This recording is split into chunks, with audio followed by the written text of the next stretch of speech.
do it.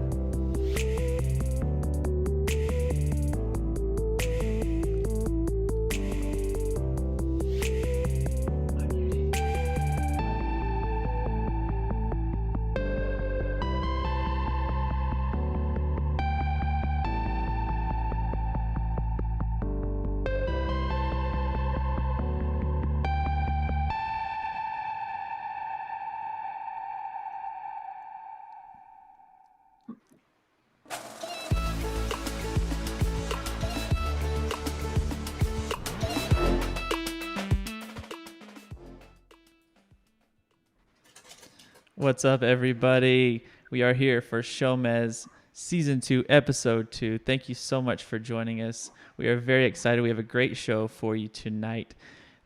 First off, let's get started with getting some more people on this broadcast.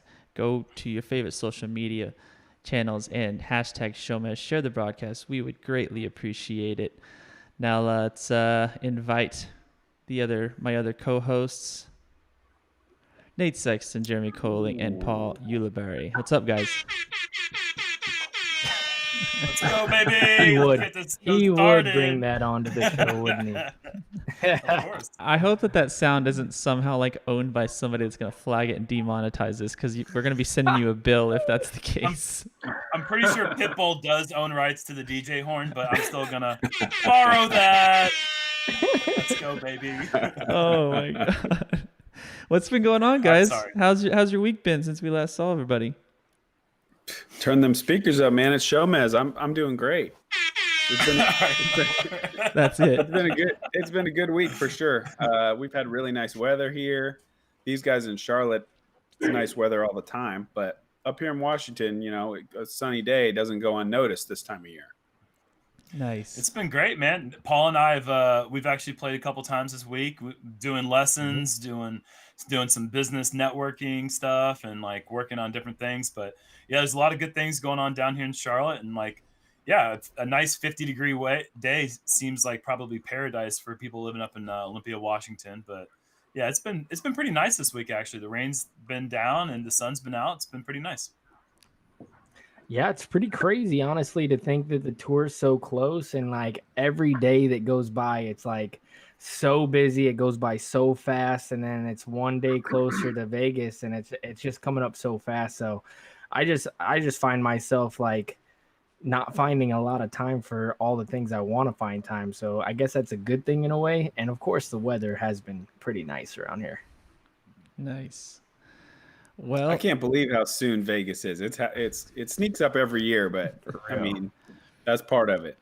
Yeah, we're trying to be as prepared as possible, and then of course we can't help ourselves. Then we decide to start SHOWMEZ like a few weeks out. So, but I'm glad we're doing it. This was the whole point of this was to bring it back. I mean, the fans really wanted us to come back, and I thought, what better way to get everyone warmed up for the 2021 season than getting the gang all back together. So, yeah, we had a great. Honestly, one of the main reasons I came back for week 2 of season 2 was just to hear the song at the end of the show again. Because honestly, like, it rings through my mind at night when I'm going to sleep. I'm just thinking of like 80s synth chords, and then the Jomez song comes in, and then the disc is traveling through the valley. It's like, it's one of my favorite things Mike has ever done, and he's done a lot of things that I really, really like.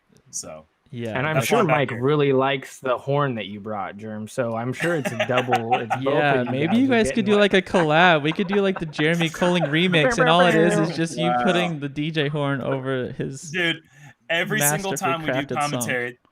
This is one of the things that nobody knows about at home, but like before we really get into doing commentary, like we're getting our mics set up and we're getting all the sound set up. And then every single time I'll just go into the microphone and just drop a little, and every single time Jonathan's like, Mike is going to hate you. And he tells me that every single time. And to this day, I don't know if Mike actually hates me or not, but he hasn't beat me up yet. And so I'm taking that as a sign that it's okay with him. I'll say this. Mike has been known to play the long game. So we're going to be doing this for a very long time. And I would not get too comfortable. We usually sleep in the same Airbnb. So you need to He's Also, keeping one track. out of- You know, on Billy Madison, where the guy keeps everyone's names on the wall, like over all those years from high school, and then Billy Madison calls him that one day and he marks it off. You're gonna have to be that. God. You're gonna have to call Mike one day after, like, hey Mike, Dude, sorry that's a about deep all cut. all those times I was beatboxing into the microphone, and he's gonna like. Hey, man, Honestly, no I worries. think Which is you're not really looking inward enough. I think it's easy to say, "Oh, I don't know if Mike hates me," but think about what Mike is into. Think about how quiet Mike is. Think about what you're into. Think about how loud you are. Think about the evidence. He definitely hates you. You guys are polar opposites. He for sure hates you, but it's a working relationship. I just think you're taking the easy way out by going, I don't know, maybe he hates me. No, he definitely hates you for sure. Yeah, I mean, that's life, you know. Sometimes you just got to put up with people that you don't that you so hate. that's I guess work. since we're using that word, yeah. That's You know work. what? And Let's Mike, get into you it. guys Hey, are you both know what professionals. though? Yeah, might as well Lean into double it, down. baby. Let's Yeah, go. might as well go all in, Jerm.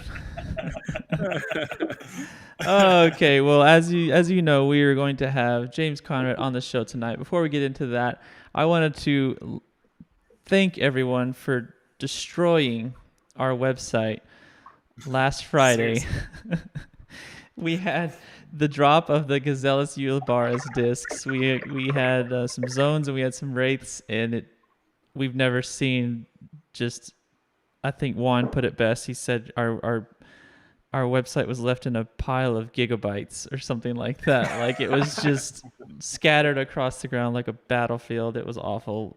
It was the greatest, most awful experience we've had since we had a website. But that just goes to show the fierce support that you guys show for us. Thank you to Uli for dreaming up such a thing, and then of course to the crew for. I think Jerm and Juan and Christina all had a hand in the artwork on that. And so I just wanted to acknowledge that. We definitely have plans to restock them next month as soon as we can. The disc market is crazy right now. It's actually pretty tough to get a hold of more discs, but we're doing it as quick as we can. Seriously. So without further ado, let's get to the man of the hour, Mr. James W. Conrad III.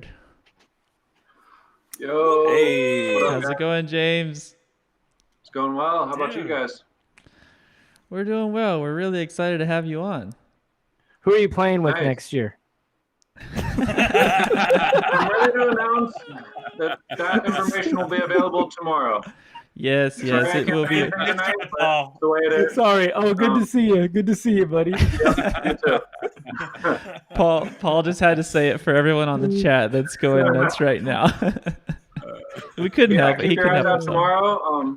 I'm super excited about the switch that I'm making this year, and I can dive into a little bit of the bag check kind of stuff, but no specifics tonight. But keep your eyes out tomorrow.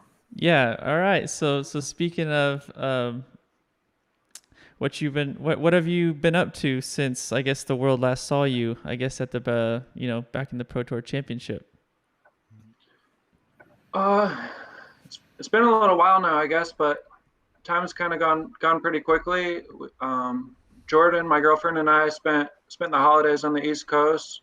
We got to spend a good while in Virginia with my family around Thanksgiving time, and then up a little north. Jordan has family in Pennsylvania and Maryland, so we spent some time up there around Christmas and New Year's. And we actually just got on the road about a week and a half ago. We cruised west, took a little pit stop in Austin last week. Got to hang out with my buddy Nate Perkins. Got to start throwing some discs in the warm weather. Then we continued west and actually just made it out to California today. So just definitely chasing the warm weather, trying to get in a lot of practice this next month or so, really get the new bag dialed. And yeah, it's been good. What part Awesome. of California? We're in around Santa Barbara right now. Might bounce around a little, but we'll You definitely be in bounce San everywhere Luis you go. Obispo for a little Let's be bit. honest. What's that? I said you bounce everywhere you go. If you walk from I point A to bounce point everywhere. B.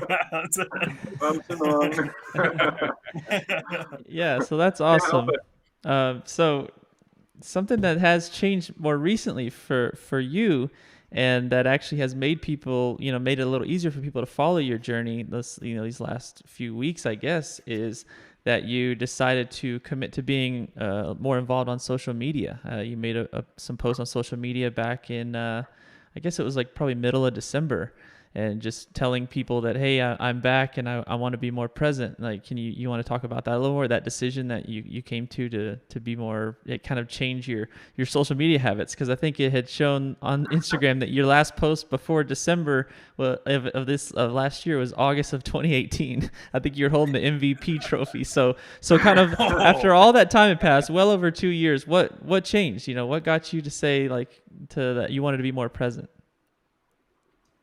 I'd say a little bit of it was the idea of switching sponsors, making myself a little more attractive in that sense, you know, to potential future offers. But a big part of it was that it just kind of felt like I was just dropping the ball on that side of it, you know. Like I never planned to like completely disregard social media, but then after a while, like I hadn't posted, and then I had just weird thoughts, you know, like, oh, if I didn't post about this, what makes this worth posting about? And just little things like that just kind of got to me, and it just was a lot easier to just pretty much ignore it altogether. And I figured I had ignored it altogether for long enough. So I felt like with switching sponsors was a good time to kind of start fresh with that and put myself more out there. Like, I'm super appreciative to all the fans, and I know people reach out to me on those platforms, and I'm probably in the past haven't been that good at like reaching back to those people. And, you know, it just felt a little irresponsible and felt like I wasn't doing the most I could to connect with people, and something that I'm hoping to improve on. I think I'm off to a decent start and looking forward to continuing that. We talked last week on the show about how as a professional or as an up and coming player, one of the biggest tools that we have right now to brand yourself is social media. So to hear a well-established pro recognize the value of that, even though you don't need to market yourself, you already are a giant in the sport, that you're recognizing its power and its potential, but also the way that it kind of gives back to the fans in a way that you can communicate and you're accessible in that way is it's cool to hear. Yeah, definitely. Yeah, and it's interesting to think that like we're supposed to do that, because we really are. I mean, we do owe it to our fans to give back a little bit and to let them know what we're doing from time to time and things like that, because they're the ones that ultimately support us, you know, for the long haul. But that's tough, you know, because you have to balance both of those things from being, I don't want everybody to know what I'm doing. You know what I mean? I'm a pretty private person. Like Jerm's known me for a very long time, and I think he can agree that like I keep a lot of things really close to my heart. And so to like try to open up and thanks, Jerm. Thanks for having my back, buddy. To open up and like, you know, be vulnerable on that type of stage is completely commendable, because it was a tough leap even when I started doing it. I think it's great for the fans just to get a chance to get to know you better. Because those of us that, you know, get to play with you and talk to you, it's like you got a lot of interesting stuff to say, and you have so many cool talents that you have that I think people will be able to see a little bit more through social media. And, you know, I guess I always kind of, and feel free to just say you're totally wrong about this, but I sort of see James, I see you kind of as like a man out of time, where it could be 1971, 81, 91, 01, 11, 21, doesn't matter. You'd still be out there doing it. And I've definitely said this before about you. Like when I'm trying to get a hold of you, I've said James is not what you would call a phone answerer or a text reader. and I think, you know, this kind of thing, that's just you. But I think a concerted effort to kind of put yourself out there a little bit more. The real winners are your fans, because they're going to be able to see just more of your personality and more of the cool stuff that your adventures are going to show them as you're traveling around the country and the world. Nice. Yeah, thank you for those kind words from all of y'all.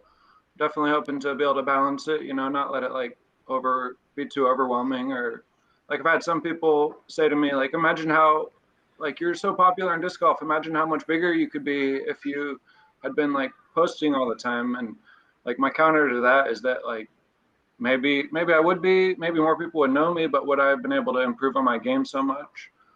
You know, like I think you only have so much mental energy in it, like however much you're putting into like social media might be taken away from how much mental energy you can put towards your game. Point. So I'm definitely hoping to just kind of find that balance, try to put myself out there a little more while still giving myself a lot of time to look inward and focus on my game. I think that like one of the things that's challenging with social media is that I want to put all the things that I do that are fun out there for the world, but in a way it kind of feels a bit pretentious. I'm not trying to like rub it in people's faces, because when we're on the road and we're in our element, it's a pretty amazing thing. But there's a lot of pitfalls too, the traveling and the expenses, and there's a lot of stress that comes along with it. But in general, none of us are complaining. Everyone that you see on the screen here has made it in the disc golf community, and at this point, we're kind of reaping the benefits of all the efforts that we've taken to get to this point.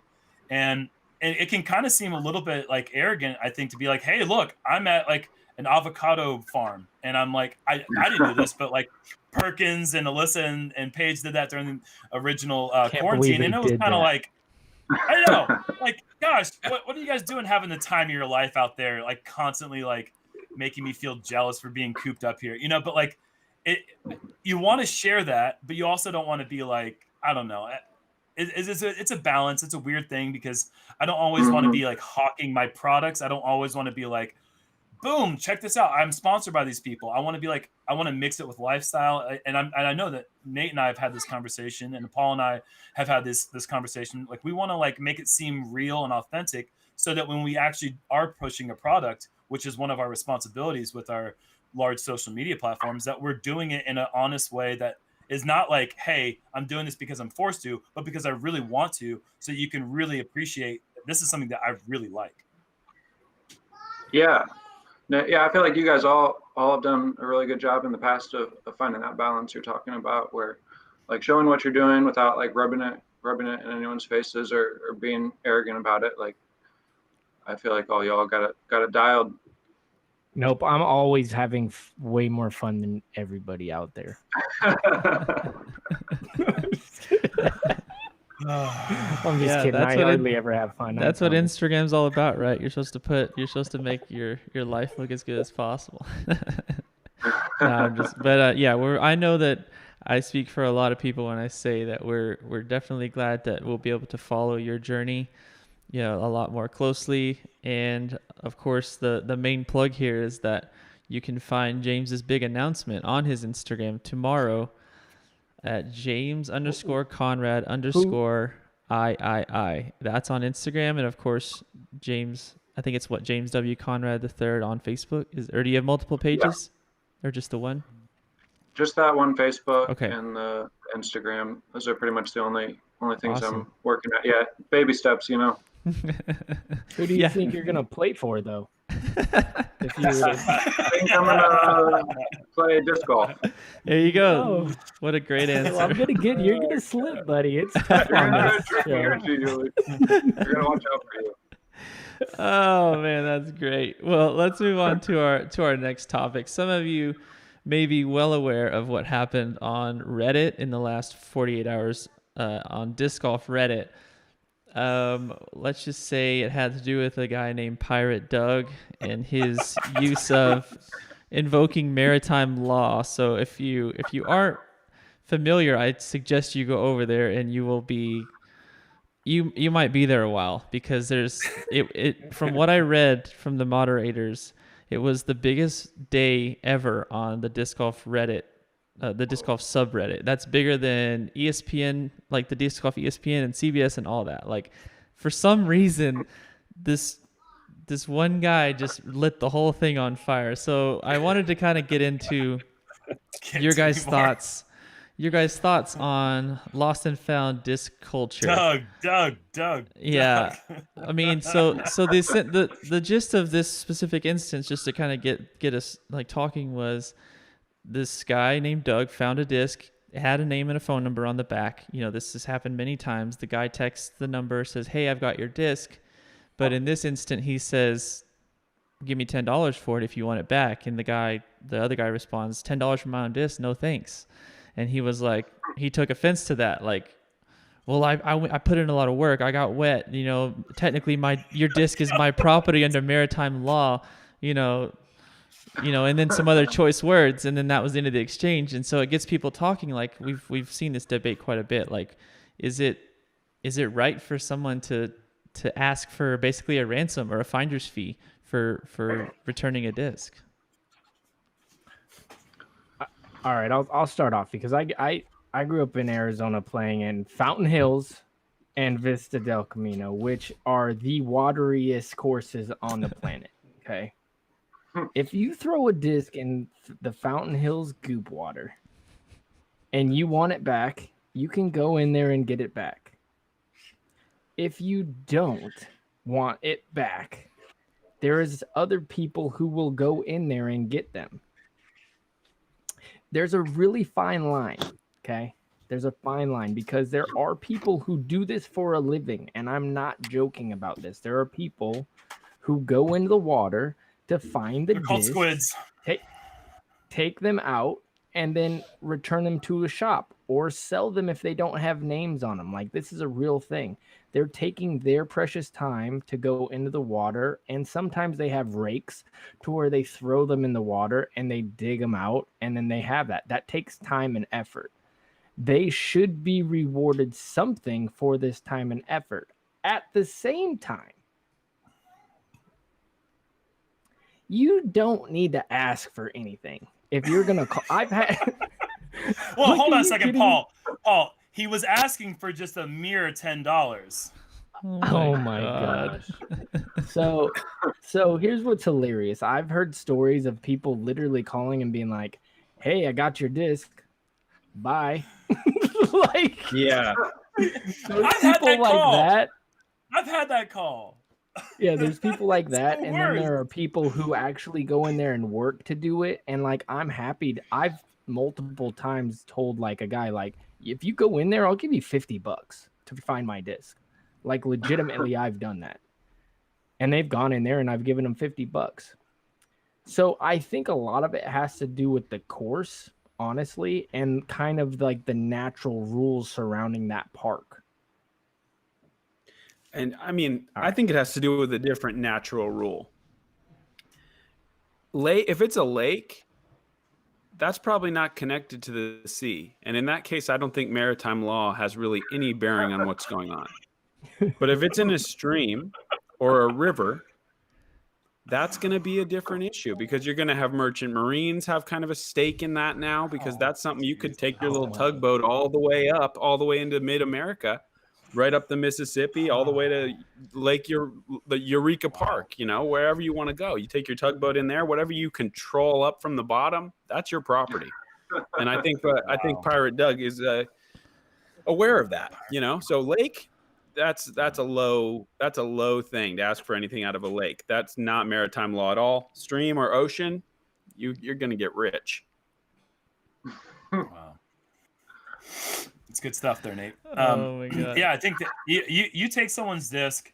I think that everyone, if it's valuable to you, there's a service for working for it. That's the end of it. If you're not willing to offer that, then that's kind of on the person who lost the disc, and the person who finds it. They don't have to return it without some sort of like, hey, like, I worked for this. But bringing in maritime law and then cussing the guy out for not saying that he wants it back. That was what do we got here? Cancun. What is that? Are you planning vacations, or what is that? Is that no? There's some maritime stuff in here. I'm just getting my next argument ready. You continue. Okay. No. I think it's basic, man. Like Paul said, there's a service fee. I think that's fair. I think that if the first time it happens to you, you don't expect that. Hey, this guy found something that it belongs to you. Like, give it back. Well, hey, I had to work for it. Like, there's a fee, there's a service there. But yeah, when somebody calls you and says, like, literally blocking their number and saying, hey, I found your disc, you're never gonna see it again, but I found it. Like, why? What's the point, dude? Just leave me alone. So ridiculous. Now, if you just find somebody's disc on the course and they just like left it behind, or it's in a bush or something like that, then yeah, call them and try to do your best to get it back to the person. Water is a completely different story. I feel like. Yep. Yeah, I can see that.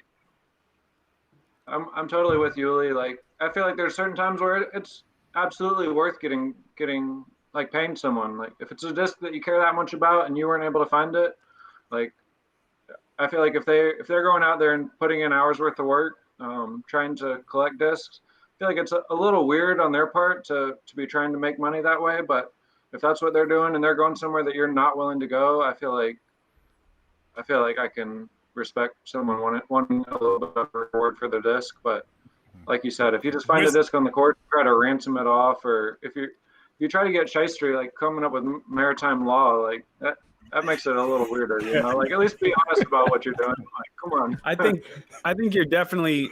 I think you're working for tips. You know, I don't think you can expect anything. I mean, that'd be akin to like point. going to your neighbor's house and being like washing his car real nice and knocking on the door and being like, dude, wash your car. Sure. And it's like, Right. I didn't ask you to go get that disc. Like if I love the disc and you tell me the story of how you put your galoshes on and got all the way in there, you know, sure, maybe you're going to get something. Or for me personally, generally when I lose a disc, I'm already 1,000 miles away by the time I hear about it. So you're just going to get to keep the disc. But yeah, you know, maybe if it was in my hometown and if you're asking me for money, that's going to be a turn off for me. I don't like the way that comes across to provide a service. If it's the situation Yuli said, where it's like, I will give you $50 to go in there. Obviously you got to pay them. That's a deal. But like, yeah, you can't just go around washing people's cars and asking for money without talking to them first. Yeah, if somebody it stops you at a stop, if Now, you're what if stopped at a they- stoplight and somebody comes and like cleans your tires off, like you're saying, it's like, whoa, I didn't ask for this, buddy. Like, I mean, like I Yeah. left my disc in the water. That's its grave. Okay, let it be. I didn't ask you to get it for me. You know, Yeah. there's a right way and there's a wrong way to do it for sure. Well, what if you lose your car and somebody washes it? Huh? It's clean, but I don't know if it helps you at that point. If it's 100 miles in the ocean, then everything changes. Then Doug, maritime law. then that's just another car for Doug, but he spends all his time on the boat, so he hardly does anything with them. Nate Because he's a pirate. Nate made a good point about being, 100 miles down the road when somebody finds it. Like, so what do you guys typically do? Like, obviously we're on the road constantly during the year. Like, is there any situations? I think for the most part you would say like, it's gone. I don't expect it back. But when you do get those calls and it happens to be, like a disc that you did, you were pretty fond of, or that was kind of hard to replace. Like, do you guys get calls like that? And do you kind of make an effort to connect with those people or trade discs or pay them for their trouble, or Pay for shipping, trade a disc. It's usually worked every time. And they usually don't ask. If they're reaching out to you to get you your disc back, they're usually like, no, I'm good, like no problem. And then of course you're like, no, I want to give you something for this. Yeah, absolutely. That's been my experience as well. It's like, oh, I'll pay for shipping, dude. I'll get this back to you. And it's like, no way. That's not happening. I'm at least paying that, or just going to give you the disc. Because most of the time when they go in the water, they aren't as good as you thought they were anyway. It's kind of how I think about it. Like if that thing went in the water, that it wasn't who I thought it was. It wasn't my fault. That's for sure. Right. I've definitely What gotten if you some discs just- back. Oh, go ahead. I feel like we're in a lucky position where like people are sometimes like stoked to give us our disc back. Like we don't have to deal with that. Like people trying to ransom off our discs to us or anything. Like I'm sure there's some people that might find one of our discs and keep it because they think it's cool. But I feel like for the most part, if someone finds one of our discs, they just like want that interaction of being like, hey, I found your disc. Like, here, can I give it to you? And I've had a few people that were just like really excited, that they found it. If it was one they maybe recognized from me throwing or something, and that's always a really cool feeling. Usually if we're already out of town though, like you said, I don't bother trying to get it back. I tell them that it's theirs. They can do what they like with it. I think the best rule of thumb is just in general, and I think that we've got a pretty intelligent group of listeners and watchers here, so we probably don't have to remind our audience. But the rule of thumb is just if it's got a phone number on it, that means that they probably wanted to get a phone call or a text. Just do that. If you've tried, if you find a disc, give them a text back, and then start some sort of correspondence, and then you get your thing back. Like, this is kind of basic stuff, people. Like, and then, you know, for the most part, if I think I've heard when someone finds a disc that has my stamp on it or my name on it, oh, he gets this for free, he doesn't need this back. Well, I mean, it could be a disc that really is important to me. I'm not quite like Nate. It might not be me thinking like, oh, this thing didn't do its job. Like, that could have been a really important tool in my bag, and I really would like to have that back. And if that's the case, I'm going to make it worth your time for taking the effort to call me and contact me. And like Paul says, you're going to get shipping, you're going to get a disc traded. I'm going to give you a sticker. I'm going to give you something special for your time and your effort for doing the right thing. And I mean, that goes for people who you don't know who they are as well. Like, you should do that every time, just because it's the good person thing to do. Absolutely. I had a funny one time where I was playing back when I still lived in Corvallis in Oregon. I was playing one of my home courses, and I had forgotten a Thunderbird on hole 17. And I maybe was playing. I think I maybe had gone home, and I was, oh man, I left that Thunderbird just sitting on the ground. And somebody called me randomly that same day and said, hey man, I found your Thunderbird on 17 or something. And I was like, oh, crazy, that's cool. Like, thanks, man. Are you gonna take it to play it again, or what do you want to do with it? How do you want to get it back? And he said something like, oh, I'll just take it. I could take it to the play it again in Seatown. And I'm from Corvallis. And I'm like, people don't really call it Seatown, but all right. And, you know, and like message back and forth. And I'm like, oh, really? Okay. And and then he sent me a picture of it. And it was the same colors. Like I said, oh, the green one or whatever. He's like, yeah. Then he sent me a picture. This was a Thunderbird that I had autographed. That's all on the top. And this was like Charlottetown, West Virginia or something on the same day, on the same hole number, the same disc in the same color. And I'm like, that's not mine. Like, that's just a disc that I autographed one time. But how did he get your number? Is the weird thing. That's the weird thing. How did he get your number? I must not have been a call. It must have been Instagram. Messenger. Right. Okay. It must have been Instagram or Facebook. Yeah, it wasn't a call. Okay. It was some contact form where he's like, hey, dude, I found your Thunderbird. I'm like, oh, sweet. I just left that like a couple hours ago. Awesome. Wow, that's awesome. Just take it down to Seatown. And I was like, oh, okay. I've lived here my whole life. I've never heard that, but I guess that's what we're calling it now. That's what the kids are saying. But it was pretty funny how far down the road we got before he was like, oh, and here's a picture of it. And I was like, oh, never mind. Like, what city are you in? Because that's not mine. That's funny. That's pretty good. Yeah, I've had. I'm sure you've all had this happen, but like where you get a call about a disc that is yours, but it's like nowhere near where you lost it. Like, yeah. I've had like many states over. You know, they're like, hey, I found it at so and so in Missouri, and I'm like, I've never played at that course. Like, I lost that in Texas, and I've had that happen, and it's just like, it blows my mind. I wish there was a way for the disc to tell a story. Like, how did you end up so far over there? I had somebody try to return a disc from Australia one time. That's amazing. That might take the cake. Yep. That's Southern Hemisphere, other side of the world. So, yep. That's and it was like with a brand that I hadn't thrown in like 8 years. So it was like, you can keep it, buddy. Like, and I almost want it back selfishly just for the story, but I would make me happy if you kept it. Yeah. Yeah. Well, literally the other side of the world.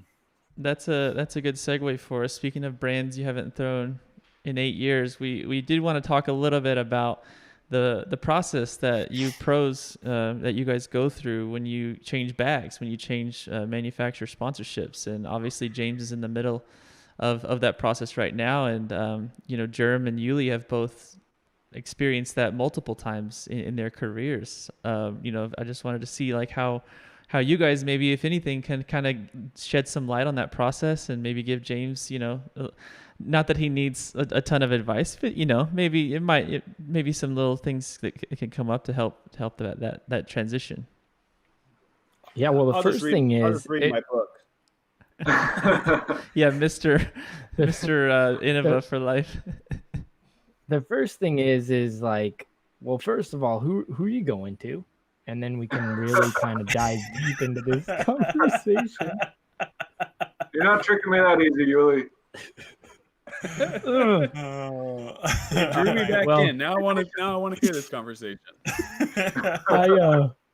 I feel like we could better answer this question if we knew the deets. You know what I mean? No, okay. Well, no, it is a process, man. I think even Jerm and I were talking about this today. That I feel like the most important thing is getting that tournament play in. You know, you'll learn your new discs, and they're not going to behave like your other ones. You got to get that out of your mind. The one thing that really helped me, especially in this last process that I went through, was nothing's going to fly like those discs. And I have stock memories still in my mind of certain flights that I could throw on call with other discs. And you step up to holes, especially now that, especially all of us. I mean, we played these tournaments. We're veterans, we played these tournaments so many times. You step up to a hole and it's a disc that I've had in my bag for 5 years. Like, I know I'm throwing that disc. I know the angle I'm throwing the disc on. I know it's speed. That's my disc for that hole every year. And then it's gone. And so I guess the number one thing I would say is get rid of all of those memories, however you have to do it. They're gone. Like, those memories they're no longer. And if you hold them in there, it's going to hurt you in the long run, because you're going to step up there and you're going to be like, oh, I wish I had that disc. You don't. And so I remember going back to that. And as soon as I finally was like, okay, I'm done thinking about that. Like, I need to go with, what I have in my bag and learn this new shot for this new hole and feel what's best for that particular hole. I felt like that's when I started making kind of leaps into learning my new bag. Nice. Yeah. So like for me, the first time I switched, my initial sponsor was Discraft, and then I joined up with Prodigy in 2013. And I remember thinking to myself, like, okay, Discraft and their mid ranges, they're great. So other companies, their mid ranges are going to be great too, because it's just a mid range. And then I started throwing like some of the mid ranges, and they weren't reacting the way that they always had up to that point in my career. And it was an interesting change for me, because the grip for the forehand is such an important part of the grip for backhand, forehand, all that. But like the way that the fingers are positioned in the rim with a forehand, it really has to be angled specifically, otherwise it doesn't work. And so it really required me to learn a new skill, whereas mid-range forehand was such an important part of my game leading up to that. Then it became like, okay, touch shots with fairway drivers and drivers. And so like I had to change to a completely different speed and a different angle of release to account for that. And it was just a completely different thing. And so I just started to like, I didn't take for granted. Are you laughing what I think you're laughing about, Paul? That conversation with the flippy mid range? Don't. No, we don't have time for that. I saw in the comments it said, "It's your job. Learn a backhand." Sorry, I should turn the chat off. Man, that was witty and quick. Who did that? That was great. Good job on you. And thank you, Nate. What a great quote. Way to whisper that into your daughter's ear and have her bring that to the world of disc golf. Thank you. God, awful. She thought of it. She thought of it. She's so witty for a 3-year-old. Unbelievable. She said it first after watching you play, and then I was just helping her get the words in order. But she came to me and said, "Why can't he throw the backhand way? Isn't it his job?" And I just kind of coached her how to say it in like a complete sentence to you. But it was totally her idea. Yeah, she learned trash talk from the best. But yeah, so learning the new bag, like Paul was saying, we were touching on this today. We were talking about like, as pros, we've been throwing a disc for so many years now that we can grab pretty much any disc off a shelf, whatever brand it is, and pretty much have a pretty good idea how it's going to fly. But then taking that to the field and throwing it, okay, now I know what it's going to do. But that first time the wind is up a little bit and there's some tournament nerves, there's nothing like actual tournament experience for really, truly learning how your body reacts to that situation and that disc and the shot that you're trying to execute. And that's just one of those things that, like, you see, it just takes a little bit of time. And I mean, and once that time comes where you are very comfortable with your bag and your discs and the way that you play, then it's like, it's actually kind of a good thing. What Paul was talking about, having these short memories on holes that you've played prior and you already have all these experiences and memories from. I think it's great to step up to a hole with a fresh attitude. You're not throwing the same thing. So now you have to you have to dissect the hole in a different way, and you have to really like challenge your disc golf instincts what do I have to do here? And you can be a little bit more focused in that way, I think. Nice. Thank you guys for the advice. I'll definitely take that to heart. I'd say just in my mind, what I was like most worried about switching is kind of echoes what y'all were saying. It's like, okay, the last 4 years I've stepped up and thrown this purple Thunderbird on this hole or whatever, you know, and not having that to fall back on, I think could be a difficulty. But like the flip side of that argument is that like right now I'm more inclined to want to actually spend time in the field, you know, doing the routine, the field work, like learning things about discs and not bottlenecking myself and to be like, okay, this is what I throw, this is what I'm gonna throw, you know. So I think it's a exciting opportunity to branch out a little on my game. One thing I'm trying to decide upon is if I want to, like with Innova, I didn't throw a whole lot of molds. I mean, you guys know this. Like I threw T-Birds and Thunderbirds and Wraiths and Rocks, some Destroyers and AVRs, and that was pretty much it. Maybe MD4, you know, but like very few. And I feel like I'm not sure if that was like a strength or a weakness in my game, you know. I'm at a point where I could try to mimic that with the new company I'm going to be throwing, or I could use this opportunity to try to throw like a more diverse bag. And so that's one thing I've kind of been weighing back and forth in my mind. What's your favorite new disc that you're? It's a disc-shaped one. Flies really well. Oh wow. And I guess it's worth mentioning that when you were with Innova, you did have pretty much that same style hero bag, like the actual bag, for many years, right? Is that right? You had pretty much the same style backpack bag. I mean, is that another thing that you kind of have to take into consideration, like changing like a different style bag as well, because you've been kind of like stuck with that one model for many years? Yeah, I didn't put a lot of thought into that. I was just I never really pursued a bag sponsor or anything, and just kind of threw whatever. Like I wasn't picky about it. If they were still making the flat bags without like all the backpack pockets and stuff, I might have still been using one of those. You know, I'm not too picky about what I'm wearing on the back. Just holds the discs. That's what we like about you, James. Yeah. Straight shooter. I guess I was just what my real question was: are you going to join the stroller game like Jerm, or if you're just going to stick with the backpack? Ooh, a stroller sounds nice. I've been a little bit envious of Jerm pushing that around. He looks so carefree and he's almost bouncing a little, I think. Is it? Yeah, baby.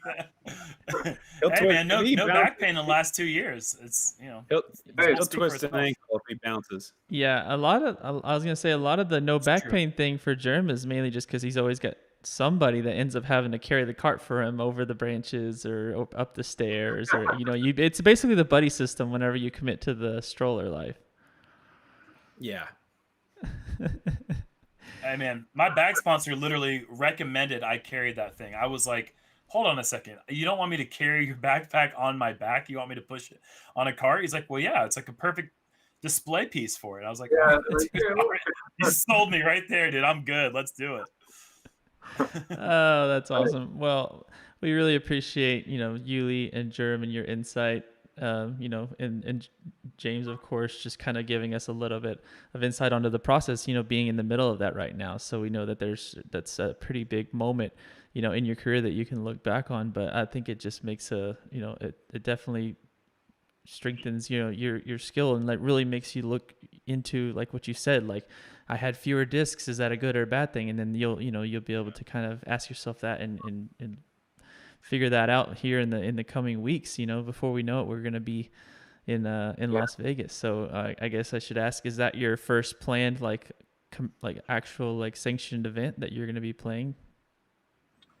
I believe it is. Yeah, I haven't signed up for anything earlier than that. This last couple of weeks has been weird. Like I've been trying to get out to courses and play, but like trying to avoid as many crowds as I can. Just trying, like, one thing that made it a little tough waiting.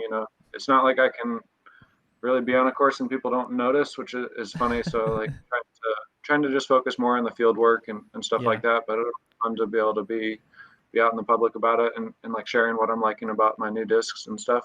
It should be a lot of fun this next few weeks. What do you do for field work?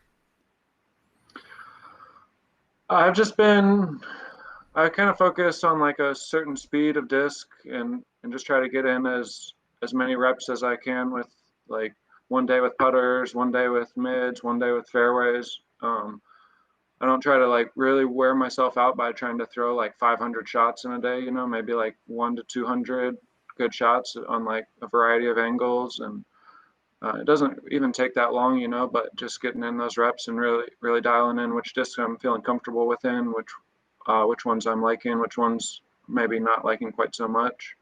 I haven't really been doing much sidearm practice. I'm sorry to let you guys down, but mostly back. That's so weird. It's weird, right? Are you finding in your putting practice that you're able to kind of come up with similar lines to what you're doing with the AVR? Because you were obviously famous for how you were throwing that disc. Yeah, I think so. You're talking for throwing, not like putting, or which were you asking? Well, honestly, you're Either. kind of well known for like making 100-foot jump putts and for throwing like beautiful, nasty turnovers. I mean, like I'm thinking like hole 9 at Idlewild, just that classic hyzer flip, late turn release. Like that's such a specific shot that takes a lot of time to break in. And it's hard for a disc to come out brand new flying like that 4-year-old beat up AVR. So like, are you finding discs to be able to create that amount of turn at that slow of a speed? You know, you basically throwing a brand new bag. Right. Yeah, I haven't quite gotten there yet, but that's one of my objectives this next month or so is to play some like putter only rounds or play some like wooded rounds, you know, with just 1 or 2 discs that I'm trying to beat in a bit. It can happen pretty quick with like a baseline putter. Like, you know, if you play 5 rounds only throwing the putter on every hole, you know, it's going to start to get flippy and you're going to start to get a good feel for finding that late flip point. So that's something that obviously hasn't been an immediate like drop-in replacement for a greenie, but I think that I think it won't take too much longer. Is there That's one any of the other things sport that in the world that, Oh, go ahead. oh, sorry. I was going to say, is there any other sport in the world that has that element of like, man, I'm going to need to get in the woods for about a month and get my equipment all roughed up just to get to that perfect professional level that I'm used to, you know? I just was thinking like, there must be some other sports where it's like important to work it in, but I don't Maybe know shooting not a to the gun? extent that we do. Can you imagine like shooting a gun or like anything like that comes down to like maybe one gun fires at a certain, I have never really shot a gun, so I don't really know, but you know, like I can't really think of anything either. Basketball, if you take it out in the woods, yeah, I could see that basketball getting kids, or even skateboarding. I remember skateboarding and getting a fresh pair, and it was like, oh, this is not it. I mean, what about a baseball glove? Yeah, that's that's the good. That's the one right there. Yeah, I mean, I know that. I mean, from my limited experience, but yeah, you'd get made fun of if you showed up with a brand new glove. They'd be like, "What the heck? You need to break that thing in." Like you wasn't. Yeah, you really shouldn't be showing up with a new glove. You had to have some stuff that you could tell you already had it kind of worn into your liking. So, but like the NBA, are they playing with brand new basketballs? They are, right? Well, Tom Brady needed a specially worked in football too. You know, when you think about that, that's another one that we should think about. That's true. No, James, I was going to say that one of the things that was tough for me in my last switch was I was like a mid-range guy. Like I threw like one mold, one mid-range, kind of like you're saying with your ABRs having different stabilities. And then for the first year on with my new company, I didn't throw any mid-ranges. I barely threw backhand mid-ranges. Like I couldn't find that replacement right away, so I had to strictly rely on like fairway drivers and like down tempos, and then like throwing putters for the first time in my life. So that could be something that happens to where you're like, these just aren't, you know, greeny, and that's okay, you know, and that's okay. I know Big Jerm's going to agree with me here, but I've never really understood the point of throwing backhand mid-ranges. I'm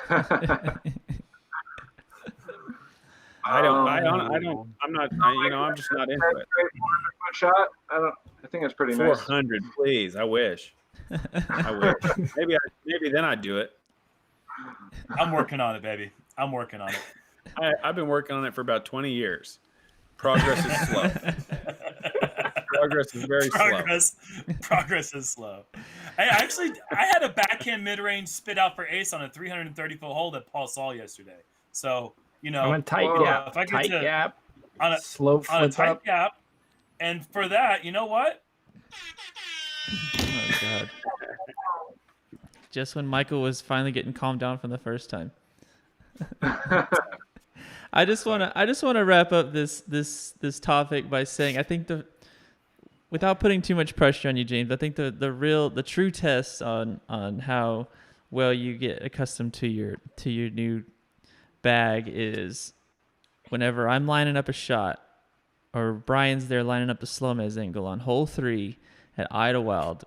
We've been able to get the exact same putt from you many years over, many times over, many rounds over.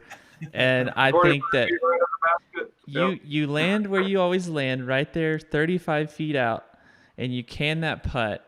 And you can just remember that I asked you this because you can just give a little wink to the camera as you finish the SHOWMEZ. You kind of, or yeah, like a little hair flip or something of just like a I still got it, you know, that type of thing. And I have no doubt that that's going to happen. And I look forward to being able to see that because I think that's one of the most consistent angles I've ever seen a player be able to do from year to year. I mean, you guys know from commentating on it, it's crazy, right? It's like it's very strange. Yeah, well, we're really excited. Once again, we're going to plug James' social media. Go over there, give him a follow now so you don't miss it on Instagram and Facebook. Make sure you're there so you can hear the much anticipated sponsor reveal. We're really excited for that. Before we move on to our next topic, I wanted to go ahead and let everyone know really quickly that we have got a sale coming tomorrow on our remaining Let It SHOWMEZ gear.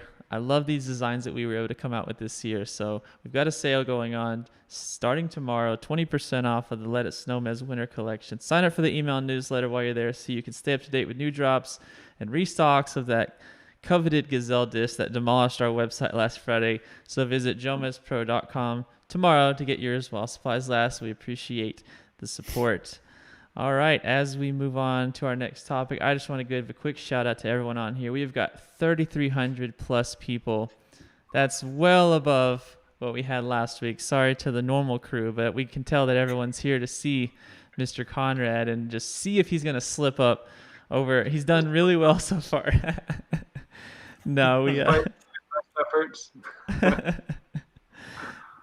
Yeah, right. So I'm just going to start saying names of companies. I want you to blink when I say the right one, okay? Here we go.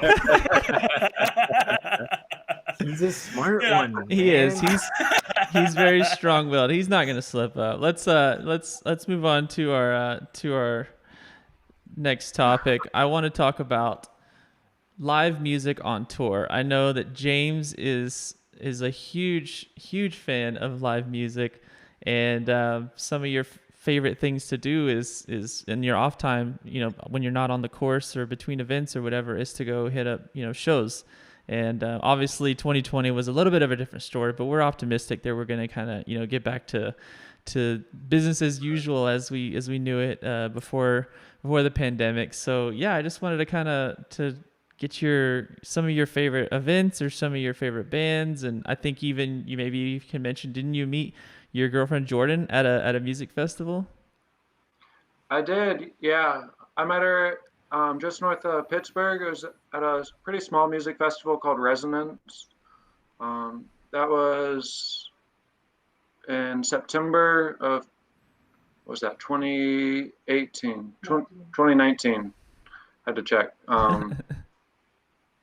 Yeah, and then we went to another music festival together about a month and a half later down in Florida. That was just after the end of the disc golf season, Swanee Halloween. And we've pretty much been inseparable since that one. It's been a lot of fun. But yeah, festivals, I went to a lot in 2019. I probably made it to about 5. And like pretty much every off weekend, I was trying to find a music festival to go to. It felt like such a great way to just kind of like reset. Like tour can sometimes feel like a grind. It's like, all right, disc golf, drive here, disc golf, drive here, disc golf, drive here, disc golf. And It's a blast. I wouldn't trade that for anything. But being able to, step back and just like not not be any sort of center of attention, just kind of be one of a lot of people there to share the same experience of some people doing their best, like performing music, is a really special chance to have, and it's something I definitely missed last year. I've seen a lot of people in the comments mention Billy Strings, and I think that's awesome because I believe you are a Billy Strings fan, right, James? Absolutely, yeah. So Kevin Toma, one of our film guys, he's one of the guys that helps out with follow flights, and he's part of the film crew. I think he's on Catch Cam. He's actually worked with Billy Strings on some projects, and he like knows him pretty well. So like, there's a Jomez connection to Billy Strings, but yeah, music is a great way for us. About that before, I think he actually hooked me up with like a pass to get onto one of Billy's live stream concerts or something. It was really cool. That's cool. Yeah. I mean, traveling to all these different places, like we're so lucky that every once in a while we can connect up with one of our favorite groups. I know that 2020 was a bummer for me because I was really excited that one of my favorite groups, Tame and Paula, was going to come to Charlotte, and it was just happened to be on an off week, and I was so pumped up, and then obviously it didn't happen, and then so not being able to see some of our favorite groups that's a bummer for 2020, but something we can look forward to in the future. I know that Flaming Lips is doing these bubble concerts, which looks so much fun. Have you seen any of these? No, that sounds awesome though. Yeah, they're all in a bubble. Each person has their own like speaker in front of them, and it's like you have little signs like, hey, I have to go to the bathroom, and somebody helps you get out of your bubble and takes you and escorts you to the bathroom, and like you don't have to wear a mask when you're in your bubble, but as soon as you're out, you do. And it's like, I mean, Wayne Cohen and Flaming Lips, they put on the greatest show, and I mean, I know that because of the amazing opportunity that we have when we travel. Yeah, I haven't been able to get to a lot of like music festivals and things like that. I know I've gotten probably 10 ever, but the one thing that I know I miss is sporting events, is being able to go and go see baseball game or football game or a basketball game in the cities that we go into. And so I share that same passion with you guys as far as like that that getting kind of taken away for now. I can't wait for that to happen, because same experience. Yeah, being in the crowd and watching, just being one of the people there and watching the stars on the court or whatever you're doing is just like, it's one of my favorite things. So it's definitely something that I look forward to coming back for sure.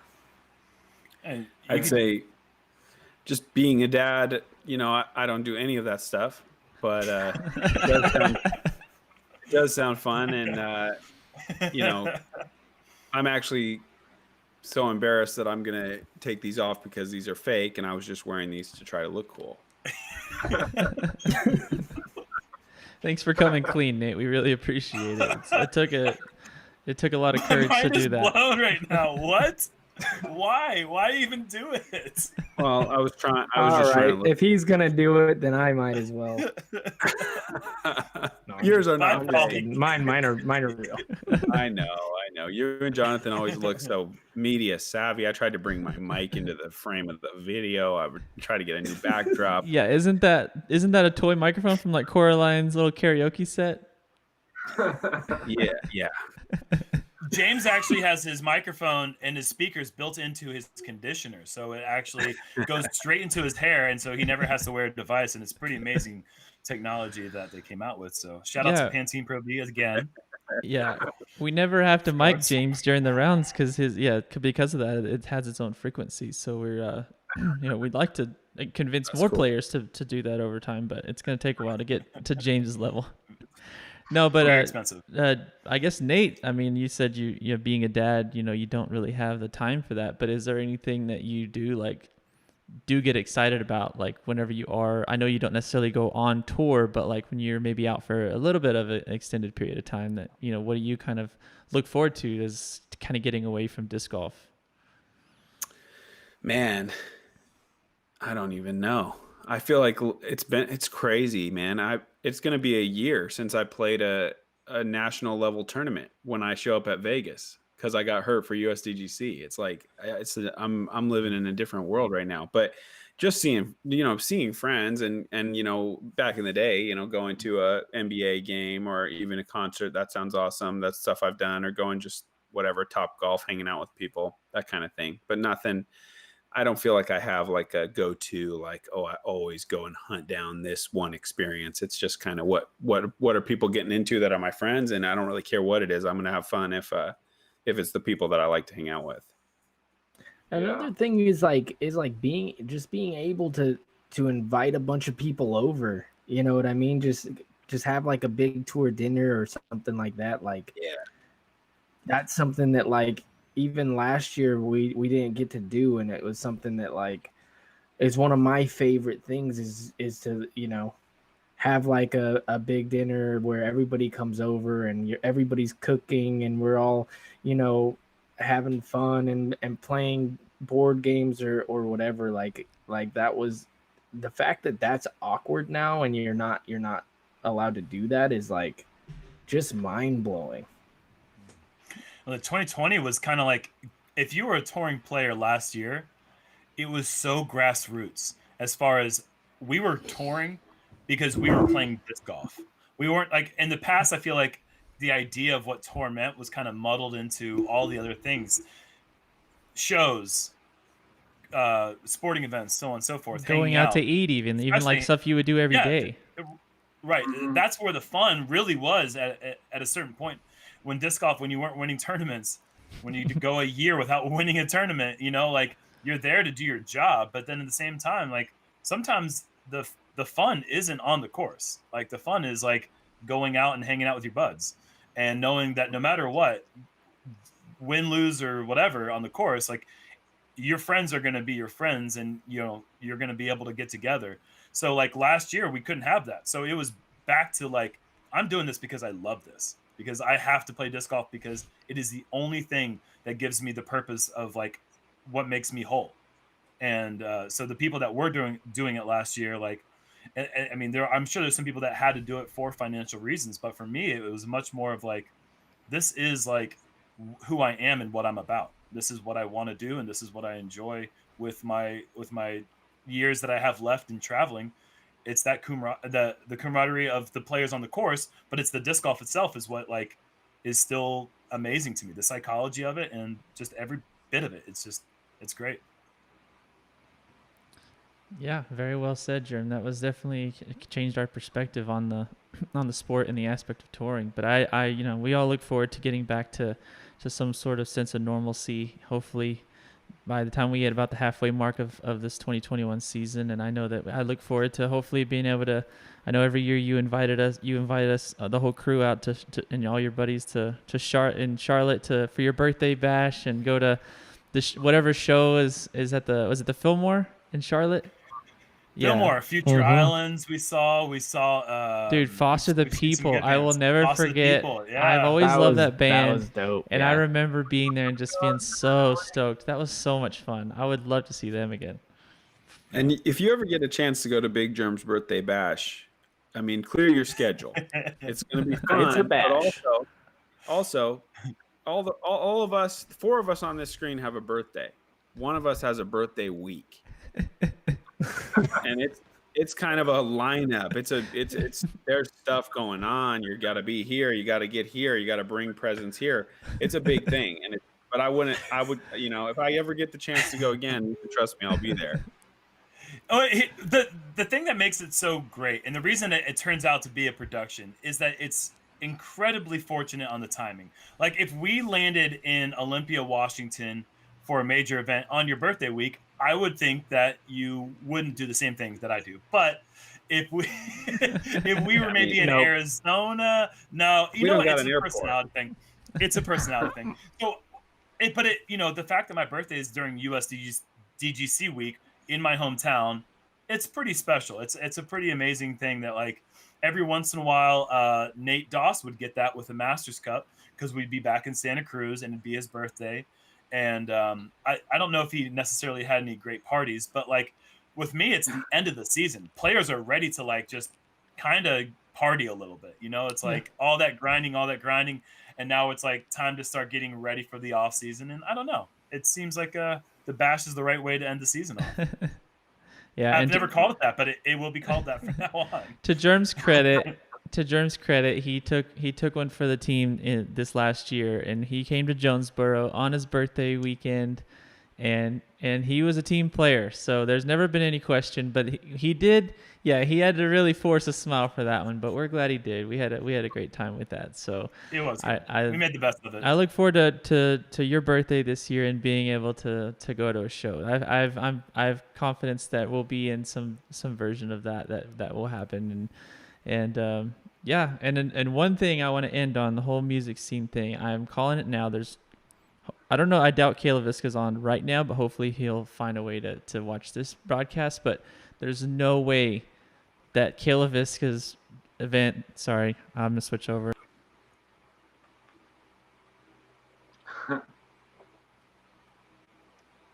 Hot mic. Only the whitest of teenage girls have a birthday week, Jerm. That, you know what?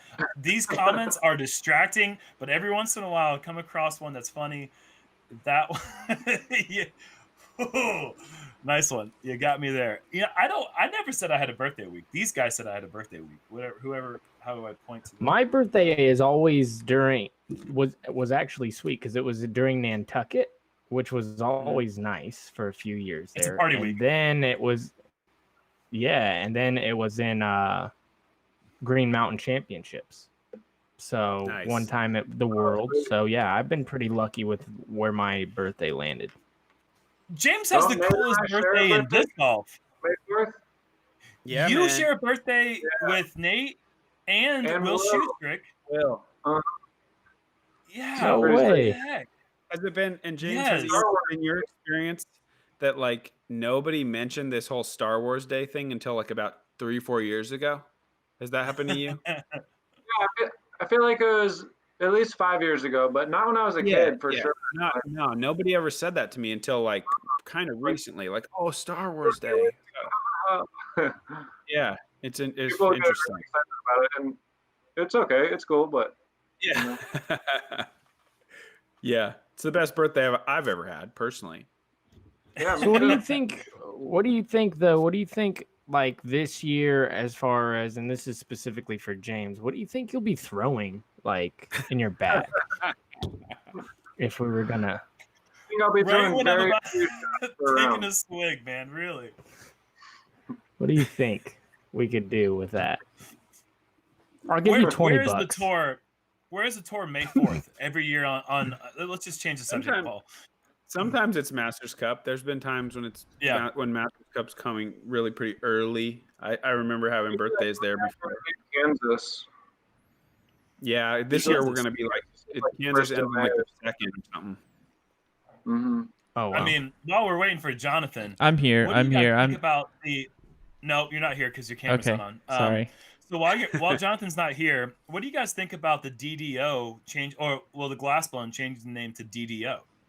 This is something I've been thinking about. Speaking of Kansas, Well, I mean, No I one can was ready totally for this. understand.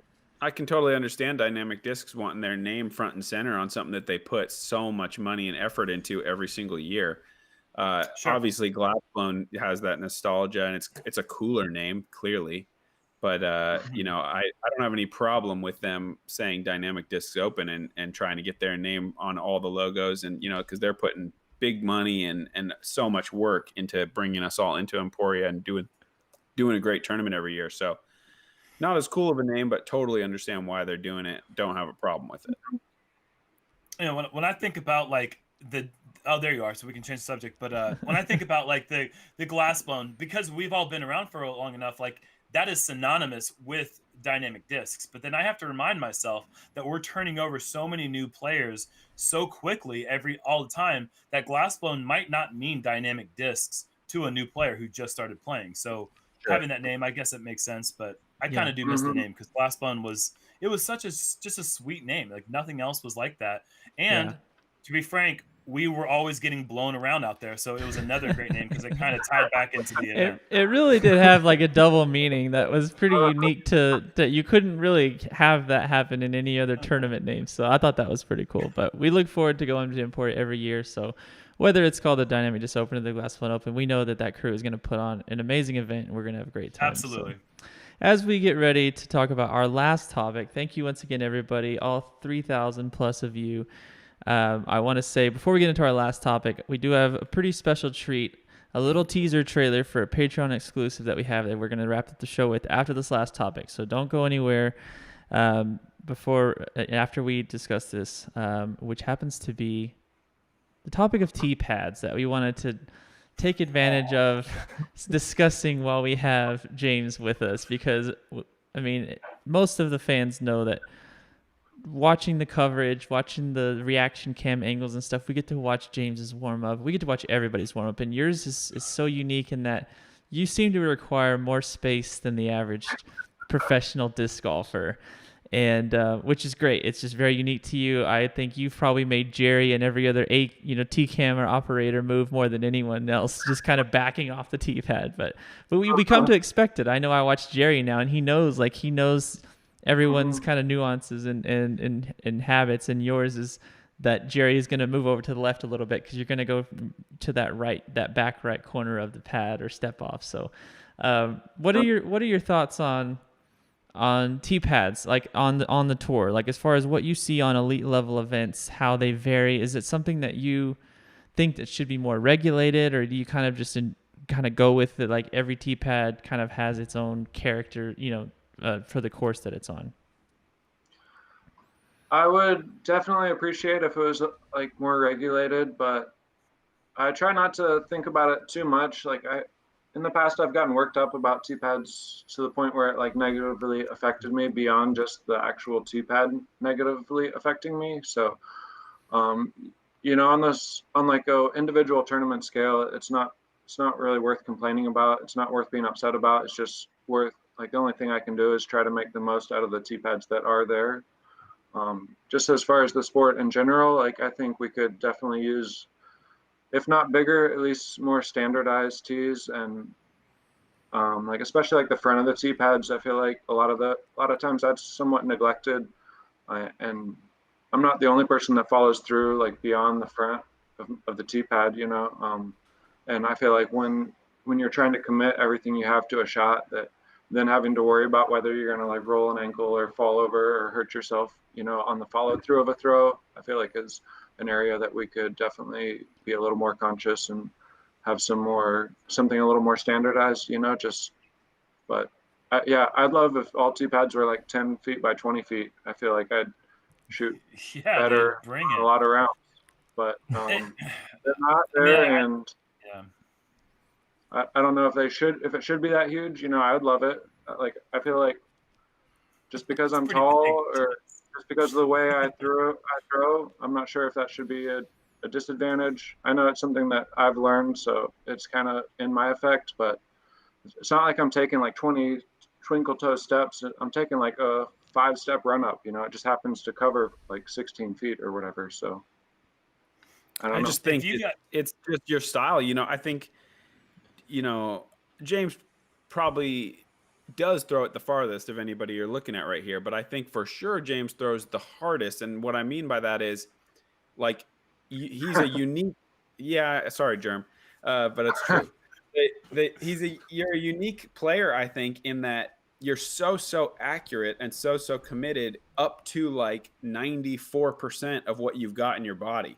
And I think a lot of the rest of us have to kind of like back off a little bit to hit gaps. But every time I ever play with you, I'm so impressed by how much you're just kind of like full attack mode through the gap, just punched, and you just give everything you have in every shot. So that's like the style that you've built up. Yeah. In a perfect world, for sure, like, we want to see that. The fans want to see that. Like, if you can lay it all out there, and you have, very little concern for your body, because I've seen you in Europe go like follow through off the 1 meter drop just to commit to this big shot, and I'm like, ooh, I think I'll just take a little baby run up and throw it over there. I'm not going to go all out right now, but I think if the fan experience would be better if more people could go harder more often, and you've been somebody who's found a way to do that even in not very ideal conditions, but it lets you pull off like consistently amazing resuls. To that point, what he's developed by having to adjust his body to that is a skill that I don't think the other three of us have been able to develop. And that is, when you see him step up when you see James step up to an elevated tee pad that is too short for him to get his full run up in, he is somehow, and this is something that Paul and I were talking about literally just yesterday, somehow James is able to keep his momentum and his pace consistent through the run up, even though his body is going up a step. And anytime you add any sort of elevation to your body's run up, it throws off the timing and the balance and everything that you are trying to get consistent into your throw. And the fact that you're able to do that is something that you've had to learn for your own style of play. And it's been something that works for you when you're in the fairway. It works for you in other places where, like, going uphill is something that you can do more consistently and smoothly than I think the other three of us could probably do, because you do it all the time. And so it's kind of a cool thing, but it should be fair for everybody. Just going to end it at that. It's got to be fair for everybody, even James Conrad or somebody who takes one step. I got two things. Right. The first one's a story. This last year, I was playing the Minnesota Majestic, and we played the league at Blue Ribbon Pines, and there was like the $1,000 ace or whatever. So we get like a nice group. I think it was Kevin Jones, James, Luke Humphreys, and a couple other people, Noah Meitzma, and we get to the last hole. It's the last hole that we can ace. We all miss, and James is last. Talk about commitment. The last hole is 5 foot elevated. It's gotta be. It's like way up there. And I feel like this it's like dude throws it, follow throughs, falls off the edge, disappears because we don't see him. All we hear is like thump. Disc going right at the basket. I can't remember if you hit the basket or just right over the top or something. And then we're like, we barely even watched it because we thought like he was gone forever. And luckily he was fine. But yeah, talk about commitment. Like, he literally follow through off the edge of the tee pad and into a 5 to 6 foot drop off, like disappeared completely. It was crazy. That's not okay. And then That's just not okay. No, like he could have seriously injured himself. And that's to my. Oh, go ahead. I'm pretty sure Noah has a video of that, because you have to like film the ace attempts at Blue Ribbon Pines for the money shot. So there's definitely evidence of that. Seriously, I remember. I need to see this video. Mm-hmm. Nice. The next thing is it totally has to be standardized. And not only that, more research has to be done on how like soft they are, like what's optimal for our bodies. Like, we've been teeing off of cement tee pads for a very long time. And that's not to put down cement tee pads, because that's like some of the only way you can get courses in, right? Like for parks and stuff, like they like to standardize cement in there. It looks good and all that stuff, but that's not necessarily good for you. Like, there's research that's shown that if you're jogging on like asphalt or cement all the time, that it's going to ruin your body legitimately. And so with that being said, we're legitimately like running full force and stomping at the end of that. This is going a little bit off topic, but not really. I mean, as the sport legitimizes, like, we should take precautions on are we doing as best as we can as a tour to make sure that, yeah, we have enough room, that there's not a 6 foot drop off the edge of a tee pad, that there's not even as bad as a little lump in the middle can mess your run up, and then you turn an ankle. I tore my ACL on a tee pad from a little drop off, a couple years ago. So I'm definitely down with making sure that it's as safe as possible, that there's the right amount of distance you're supposed to have. It's the tee pad. You should have as much distance as you want to tee off. Now, sometimes people think otherwise. Yeah. Sometimes people think that, like, oh no, we all get the same amount of space. No, yeah, but come on. Like, we all have different styles as well. And they're like, well, in golf, and it's like, yeah, that's not even a comparison. So I'm on track with you guys, but I'm a little bit more serious about it just because I've had a serious injury from something like that. So No doubt.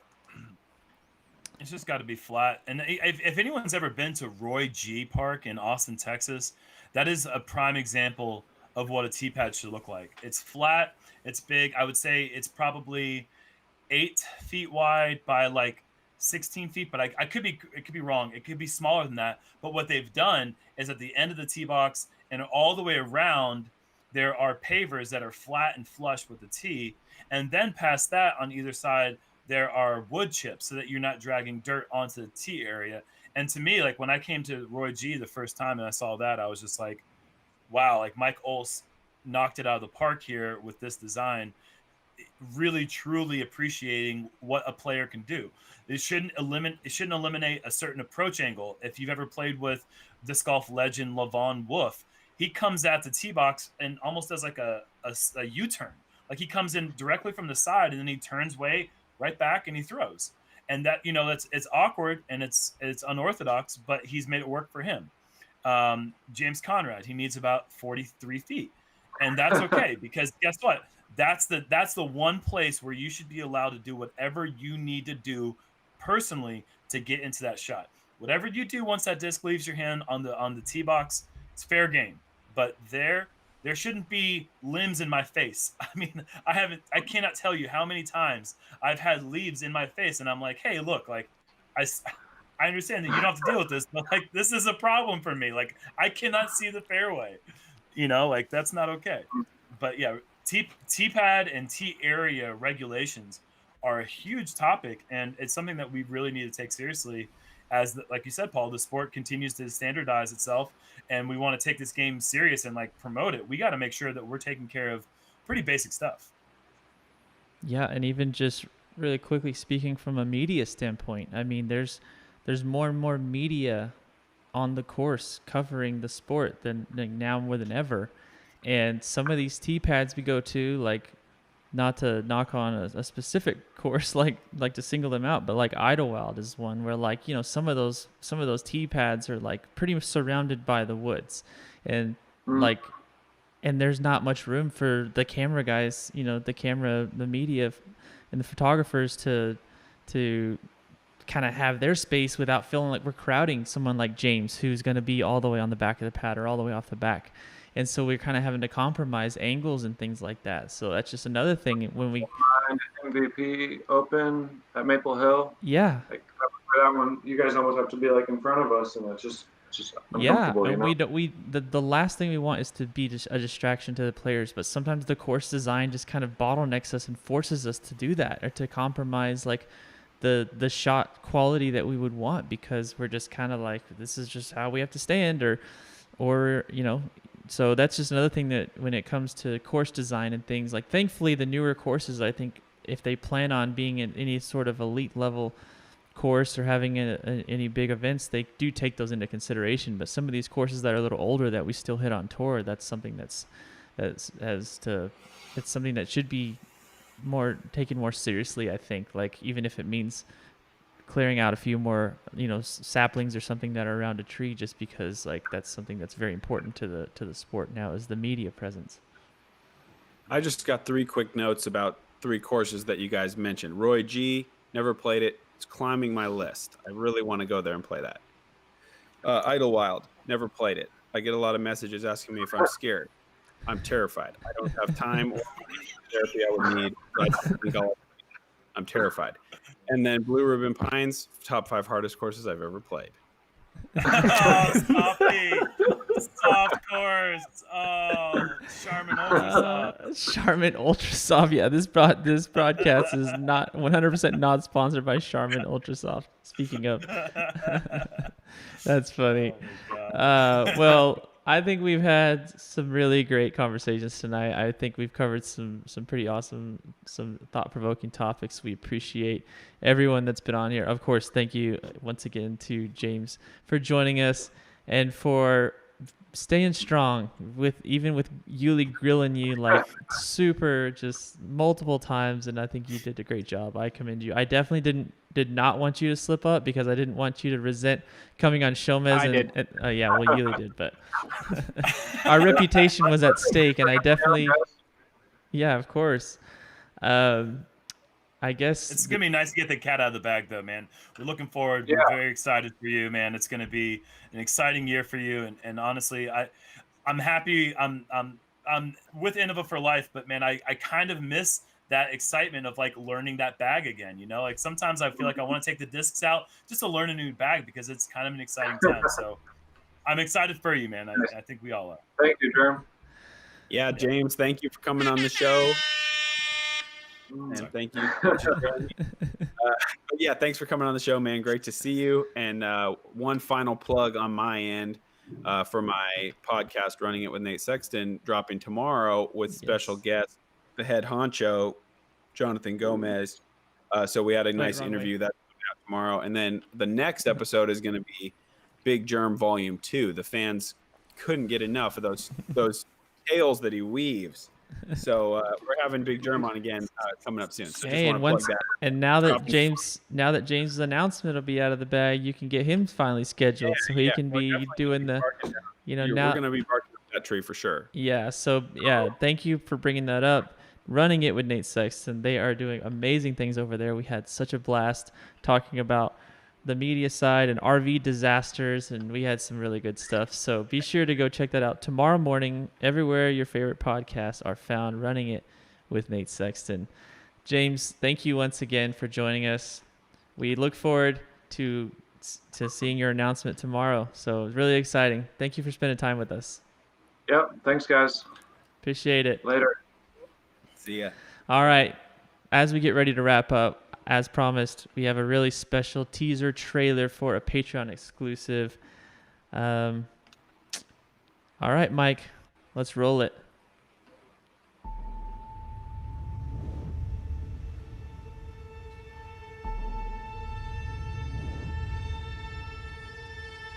Oh my gosh. Oh my gosh.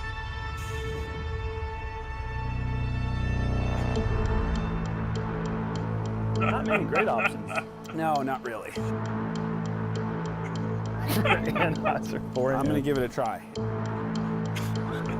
You're just playing for hard. You're playing smart golf. Well, I don't know if I'd say that. I'm going to try to rip this over and have it come back a little bit. It was kind of a hyzer. That was pretty flat.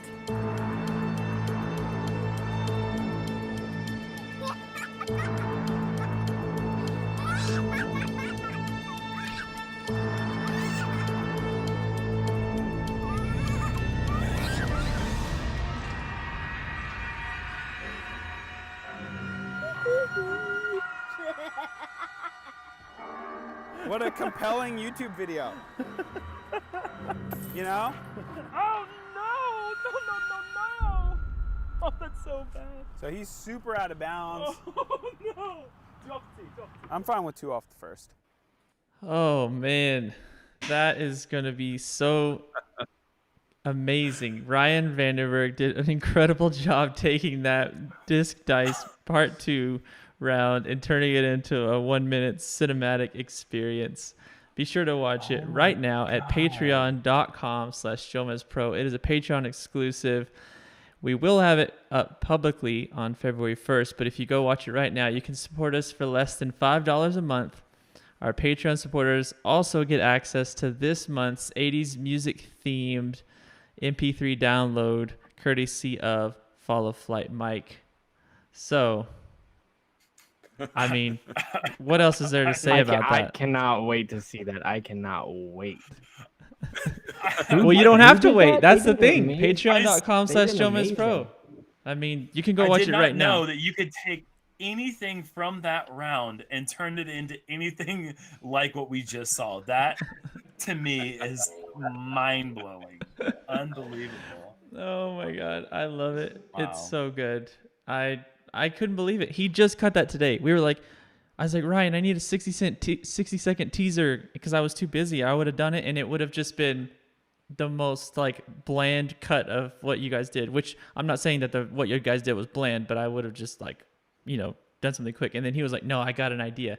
He literally wrote the music score and made it. Like, he did that today. And then he wrote, and then he cut then he cut the trailer to it. Yes. Like, can you believe, like, He put the word bravery and prestige in there. And halfling. and halfway. Yeah. None of that matters. Shout out to our amazing crew. Of course, Uli and Jerm and Nate here on screen, but Follow Flight Mike, for what he does behind the scenes on directing this show and creating an amazing everything, but specifically the 80s theme Jomez soundtrack that is available, like I said, at patreon.com for download for our patrons. Shout out to Jerry and Juan and Christina and Kevin and let's see, Brian, Chris. I hope I'm not forgetting anybody. I think that's Kevin. everybody, right, Mike? What? Kyler Kev- Patterson. Kevin. We said Kevin, I think. So Jerry. Yeah. What about Jerry? Jerry, I said Jerry first, did I not? Don't Well, forget we'll just say Jonathan. everyone's names twice. But anyways, that just goes to show the amazing crew that we have and what we're, we love to go all out for the fans, as you know. So things like that is what can be born under pressure. So again, go to patreon.com/JomezPro. Watch that. As soon as this broadcast is over, it will be available for you all to enjoy. I think that's it. We covered a lot of great things with James. That is a strong man. I couldn't believe it. I really thought he was gonna slip up at least once. I mean, I'm not lying. I thought he was gonna slip up, but Uli did his best. So good job, Uli. You tried. That guy I can't could believe. that guy could throw a trash can lid and be good. It really doesn't matter that much. I mean, whoever it is going to be a super lucky company because he is a fantastic player. Absolutely. And a good dude. Yeah, I was gonna say on and off the Yeah. course, man. The guy is just class act. So I know we've had so many, the pleasure of filming them so many times, but also being able to spend time with them off the course, and it's just like we wish nothing but the best for James, and we're really excited. So go follow his social media, and huge thank you to him for joining us on this season 2, episode 2 broadcast. All right. He was wearing his sponsor shirt the entire time, but that's how much he trusts that hair. Yeah, Blocked it was it just right very it was a tease. It's gonna blow people's minds when he announces that he's coming back to Innova. Everyone thinks he's written him off. He's coming right back home, and it's gonna be great. All is gonna be right. So shout out to Innova, baby. All right, I think you all know what time it is. It's time for Jerm's favorite song. As we sign off, can we go ahead and roll it, Jerm? Sorry, Jerm. Can we go ahead and roll it, Mike? Yes.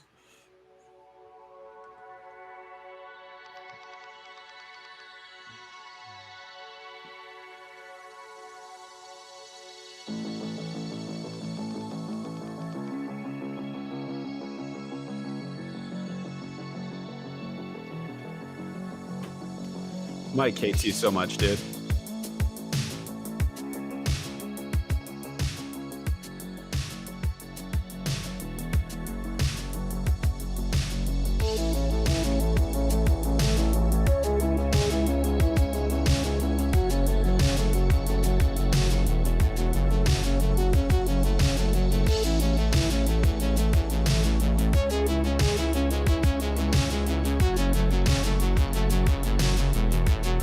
Might as well be at a festival on tour, honestly.